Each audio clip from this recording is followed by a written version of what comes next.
বাদশা নামদার, হুমায়ুন আহমেদ, পর্ব 19। জল্লাদ হাতি চলে এসেছে। বেলা দ্বিপ্রহর। শাস্তি প্রদান অনুষ্ঠান দেখার জন্য উৎসুক কিছু মানুষজন দেখা যাচ্ছে। তাদের চোখে কৌতূহল এবং শঙ্কা। হিন্দালকে হাতে পায়ে শিকল বাঁধা অবস্থায় বিশাল প্রস্তর খণ্ডের কাছে নেওয়া হয়েছে। হিন্দাল প্রস্তর খণ্ডের ওপর মাথা রেখে নিশ্চল হয়ে থাকবেন। হাতি বাঁ পা তার মাথার উপর রাখবে। মৃত্যুদণ্ডে হাতির বাঁ পা ব্যবহার করা হয়। মির্জা কামরান হাতে লাল রুমাল নিয়ে বসে আছেন। রুমাল ফেলে দিলেই মৃত্যুদণ্ড কার্যকর হবে।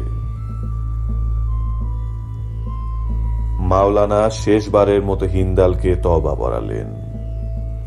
কোরআন পাকের একটি আয়াত আবৃত্তি করলেন, যার অর্থ, আজ তুমি যেখানে যাচ্ছ একদিন আমরাও সেখানে যাব। কামরান রুমাল ফেলে দিয়েছেন। হাতি তার বাঁ পা হিন্দালের মাথা স্পর্শ করে দাঁড়িয়ে আছে, কিন্তু মাথা গুঁড়িয়ে দিচ্ছে না। মির্জা কামরান বললেন, সমস্যা কি? হাতির মাহুদ বললেন, জাহাপনা, বুঝতে পারছি না। কামরান তীক্ষ্ণ দৃষ্টিতে তাকিয়ে আছেন। যারা হত্যাকাণ্ড দেখতে এসেছে তাদের মধ্যে ফিসফিস কথাবার্তা শুরু হয়েছে। এমন ঘটনা আগে কখনো ঘটেনি। হাতি ডানে বায়ে খুব দুলছে, সুর নাচাচ্ছে, কিন্তু মূল কাজটা করছে না। মির্জা কামরান বললেন, বন্দীকে নিয়ে যাও।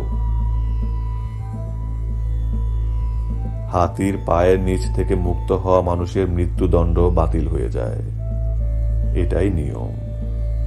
জনতা আল্লাহু আকবার ধ্বনি দিল। এর অর্থ আল্লাহ শ্রেষ্ঠ। কামরান বুঝতে পারছেন না এই ধ্বনি কি তারা হিন্দালের পক্ষে দিল। এত সাহস তাদের হওয়ার কথা না। মির্জা কামরান তার খাস কামরায়। হাতির মাহুদ তার সামনে। ভয়ে সে অস্থির হয়ে আছে। কামরান কঠিন গলায় বললেন, তোমার নাম কি? বাহাদুর। তুমি মাহুতের কাজ কত বছর ধরে করছো? আপনার পিতা জীবিত থাকা অবস্থাতেও আমি মাহুত ছিলাম। হাতি পা নামায়নি কেন? বাহাদুর বলল, এর উত্তর আল্লাহ পাক জানে এবং হাতি জানে, আমি জানি না। মির্জা কামরান বললেন, অবশ্যই তুমি জানো। হাতি পা ফেলবে তোমার ইশারায়, সেই ইশারা তুমি দাও নাই। মাহুদ চুপ করে রইল। নির্দেশ না দেওয়ার জন্য তুমি কি কারো কাছ থেকে উৎকোচ নিয়েছ? না। হিন্দালের জীবন কেন বাঁচাতে চেয়েছ? সত্যি জবাব দাও। সত্যি জবাব দিলে তোমাকে প্রাণ ভিক্ষা দেব। মিথ্যা জবাব দিলে তোমাকে হাতির পায়ের নিচে মরতে হবে। বাহাদুর বলল, মির্জা হিন্দালকে সম্রাট হুমায়ুন অত্যন্ত পছন্দ করেন। ভাইয়ের করুণ মৃত্যুর খবর পেলে সম্রাট কষ্ট পাবেন ভেবেই হাতিকে নির্দেশ দিই নাই। সত্যি কথা বলায় আমি খুশি হয়েছি, কিন্তু সত্যটা শুনে অবাক হয়েছি। তুমি বিশ্বাসঘাতক। বিশ্বাসঘাতকের একটাই শাস্তি, মৃত্যুদণ্ড। কামরানের নির্দেশে বাহাদুরের মাথা হাতির পায়ের নিচে পিষ্ট হলো। জল্লাদ হাতির কাজটা করল, তবে এবার মাহুদ ভিন্ন। হিন্দালের হাতির পায়ের নিচে থেকে বেঁচে যাওয়ার ঘটনায় কামরান বিচলিত। তবে সেই দিনই আনন্দিত হওয়ার মতো ঘটনা ঘটল। পারস্য সম্রাট দূত মারফত তাঁর চিঠির জবাব পাঠালেন। সেখানে লেখা, যথাসময়ে আপনার ভাই হুমায়ুনকে জীবিত অবস্থায় আপনার কাছে পাঠানো হবে। কান্দাহার সিংহাসনে বসবে আমার পুত্র মুরাদ। হুমায়ুনের ধারণা তাকে গৃহবন্দী করা হয়েছে। বৈরাম খাঁর সঙ্গে তার কোনো যোগাযোগ নেই।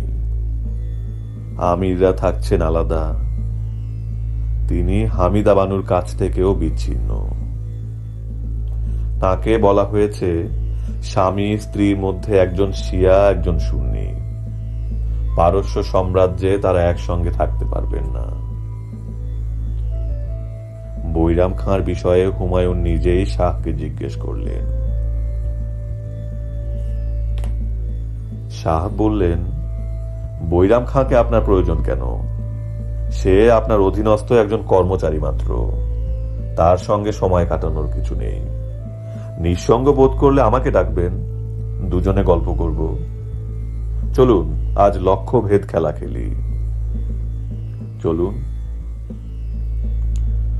শুনেছি রাজকীয় লাইব্রেরিতে আপনি প্রচুর সময় কাটান। কিছুদিন হলো গভীর মনোযোগে আপনি একটি পাণ্ডুলিপি কপি করছেন। কিসের পাণ্ডুলিপি? জ্যোতির্বিদ্যার। মক্কায় জ্যোতির্বিদ্যার পাণ্ডুলিপি নিয়ে আপনি কি করবেন? হুমায়ুন জবাব দিলেন না। লক্ষ্য ভেদ খেলায় হুমায়ুন ভালো করলেন। 5টি তীরের মধ্যে 3টি লক্ষ্য ভেদ করল। শাহ বললেন, আপনার মনোসংযোগ প্রক্রিয়া এখনো ঠিক আছে, এটা ভালো। আপনার অবস্থায় আমি পারতাম না।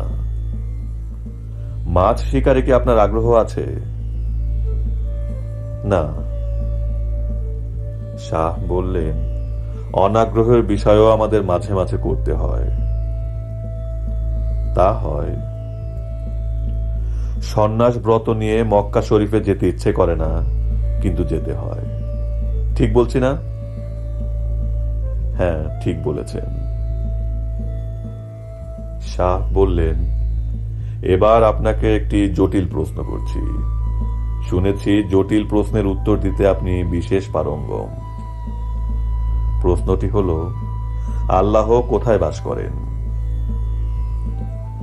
হুমায়ুন সঙ্গে সঙ্গে বললেন, তিনি বাস করেন ব্যথিত মানুষের অন্তরে।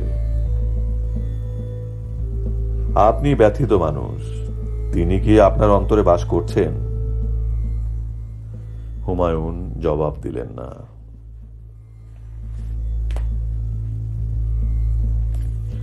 শাহ বললেন, আমরা ভোরবেলা মাছ শিকারে যাব। শিকার পদ্ধতি আমি শিখিয়ে দেব, জটিল কিছু না। বড়শিতে মাছ গেঁথে তাকে খেলাতে হয়। যে যত ভালো খেলাতে পারে সে তত বড় শিকারী।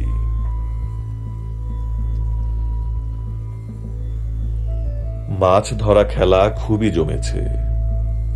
শাহ প্রকাণ্ড একটা মাছ ধরেছেন। আনন্দ উত্তেজনায় তিনি ঝলমল করছেন। হুমায়ুন বললেন, মাছ শিকার একটি মনোমুগ্ধকর খেলা, দেখে আমি আনন্দ পেয়েছি। শিকারীর আহত হবার ভয় নেই, কিন্তু শিকারের আনন্দ পুরো মাত্রায় আছে। আমি আরেকবার এই শিকারে আসতে চাই, নিজের হাতে একটা মাছ ধরতে চাই। শাহ তামাস বললেন, সেই সুযোগ আপনি পাবেন না। আপনার ভাই মির্জা কামরানের হাতে আপনাকে জীবিত অথবা মৃত অবস্থায় তুলে দিতে হবে। বিনিময়ে আমি পাবো কান্দাহার। হুমায়ুন চুপ করে রইলেন। তামাস নির্বিকার গলায় বললেন, আপনাকে জীবিত অবস্থায় তার হাতে তুলে দেওয়াটাই পারস্য সম্রাটের জন্য সম্মানজনক। আপনাকে হত্যা করলে লোকে বলবে, আমার কাছে আশ্রয়প্রাপ্ত এক রাজ্যহারা সম্রাটকে আমি হত্যা করেছি। হামিদা বানুর সঙ্গে কি একবার দেখা করতে পারবো? অবশ্যই। হামিদা বানুও জীবিত অবস্থায় আপনার সঙ্গে যাবেন। আপনার প্রিয় বৈরাম খাঁও যাবে। হুমায়ুন বললেন, আপনি আমার একটি অনুরোধ রাখুন। আমাকে একা কামরানের হাতে তুলে দিন। আমার স্ত্রী এবং বৈরাম খাঁকে মক্কা যাওয়ার ব্যবস্থা করে দিন। শাহ তামাস বললেন, তা হয় না। হুমায়ুনকে শাহ সৈন্যবাহিনীর ব্যারাকে নিয়ে এলেন। পারস্য সম্রাটের বিশাল বাহিনী সম্পূর্ণ প্রস্তুত অবস্থায় আছে। শাহ বললেন, এই বাহিনীতে 20,000 অত্যন্ত দক্ষ ঘোড়সওয়ার আছে। আপনি এদের সঙ্গে নিয়ে জীবিত অবস্থাতেই কান্দাহার যাবেন। কান্দাহার দখল করে আমাকে দেবেন। আমার কথা ঠিক রইল? আপনি জীবিত অবস্থায় কান্দাহার গেলেন, আমি কান্দাহার পেলাম। আপনার সঙ্গে আমার পুত্র মুরাদ যাবে। তাকে কান্দাহারের সিংহাসনে বসানোর দায়িত্ব আপনার। মোগল সাম্রাজ্য পুনরুদ্ধারে আপনি আমার বাহিনী ব্যবহার করতে পারেন। হতভম্ব হুমায়ুন তাকিয়ে আছেন। পুরো বিষয়টা বুঝতে তার সময় লাগছে। শাহ তামাস হাত বাড়িয়ে বললেন, বন্ধু বিদায়। হুমায়ুন শাহকে জড়িয়ে ধরলেন। তার চোখ অশ্রুসিক্ত। শাহ তামাস বললেন, আপনার হৃদয় কি এখনো ব্যথিত? হুমায়ুন বললেন, না। শাহ তামাস হাসতে হাসতে বললেন, এটা তো দুঃসংবাদ। এখন তাহলে আল্লাহ আপনার হৃদয়ে অনুপস্থিত।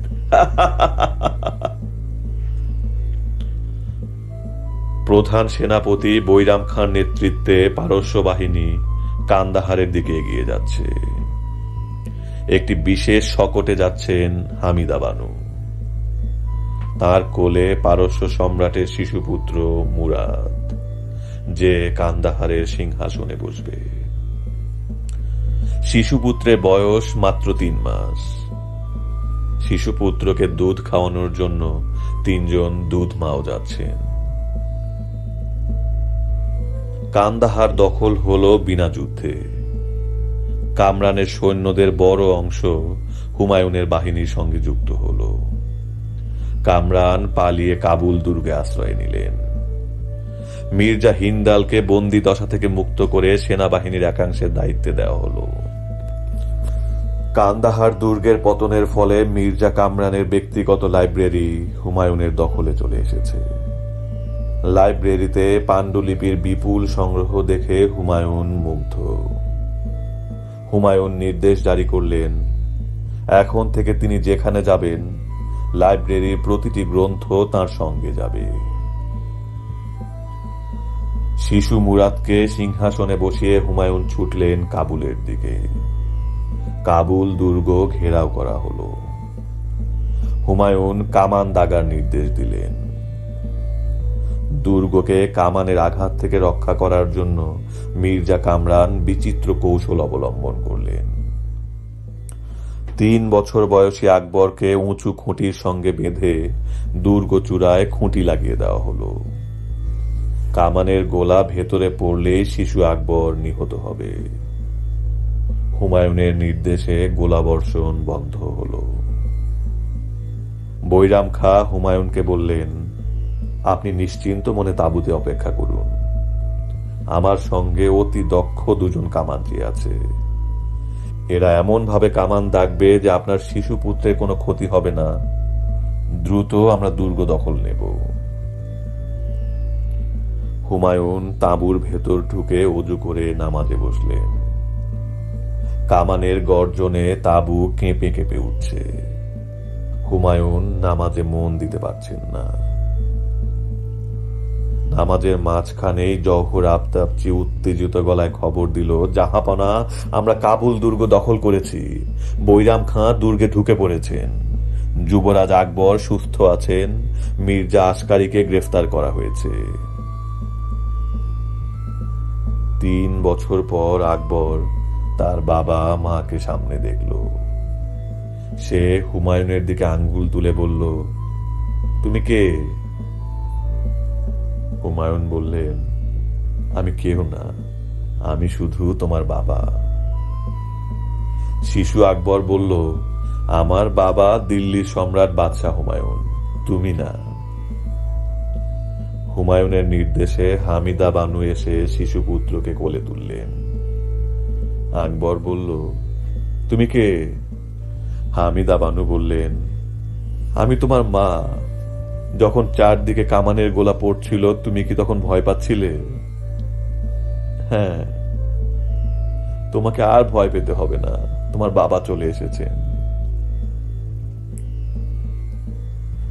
হামিদা বানু স্বামীর দিকে তাকিয়ে বললেন, একটি ফরমান জারি করুন, লাইব্রেরির বই যেমন আপনার চোখের আড়াল হবে না, আপনার পুত্র আপনার চোখের আড়াল হবে না। দলে দলে সৈন্য হুমায়ুনের পক্ষে যোগ দিচ্ছে। এদের বেতন দেওয়ার সামর্থ্য হুমায়ুনের নেই। সৈন্যরা বলল, এখন আমাদের কোনো বেতন দিতে হবে না, আপনি দিল্লির সিংহাসনে বসার পর বেতন দেবেন। কামরান পালিয়ে লাহোর দুর্গে আশ্রয় নিয়েছেন। বৈরাম খাঁ দুর্গ দখল করলেন। কামরান মেয়েদের পোশাক পরে দুর্গ থেকে পালালেন। তাকে চেনার কোনো উপায় নেই। তিনি চুল দাড়ি কামিয়ে সর্বহারা সন্ন্যাসীর ভেগ ধরেছেন। তিনি রওনা হয়েছেন দিল্লির দিকে। দিল্লির সম্রাট ইসলাম শাহর কাছ থেকে যদি কোনো সাহায্য পাওয়া যায়। কাশীর রাজপথে আপদমস্তক বোরকায় ঢাকা এক তরুণী হেঁটে যাচ্ছে। তরুণী হঠাৎ থমকে দাঁড়ালো। রাস্তার পাশে বসে থাকা এক বৃদ্ধের সামনে এসে দাঁড়ালো। তরুণী বলল, আমি আপনাকে চিনি। আপনার নাম আমার মনে নেই, কিন্তু আমি আপনাকে চিনি। বৃদ্ধ বলল, আমি আপনাকে চিনি না, আপনাকে চিনতেও চাচ্ছি না। তরুণী বলল, হুমায়ুন কন্যা আকিকা বেগম এবং তার বান্ধবী অম্বাকে কি আপনি চেনেন? আমি কাউকে চিনি না, আমি কাউকে চিনি না। এই দুজনকে আপনি আগুনে নিক্ষেপ করেছিলেন। বৃদ্ধ বলল, তুমি উন্মাদিনী, উন্মাদিনীর সঙ্গে আমি কথা বলি না। তরুণী আমাদের পরিচিত, তার নাম আসহারি। সম্রাট হুমায়ুন তাকে আগ্রার বুলবুলি উপাধি দিয়েছিলেন। চৌসার যুদ্ধে সে পানিতে ঝাঁপিয়ে পড়েছিল, সাঁতরে তীরে উঠেছে। সম্রাট কন্যার মর্মান্তিক মৃত্যু ঘটনার সে একজন প্রত্যক্ষদর্শী। আসহারি অপেক্ষায় আছে কোনো একদিন সম্রাট হুমায়ুনকে ঘটনাটি জানাবে।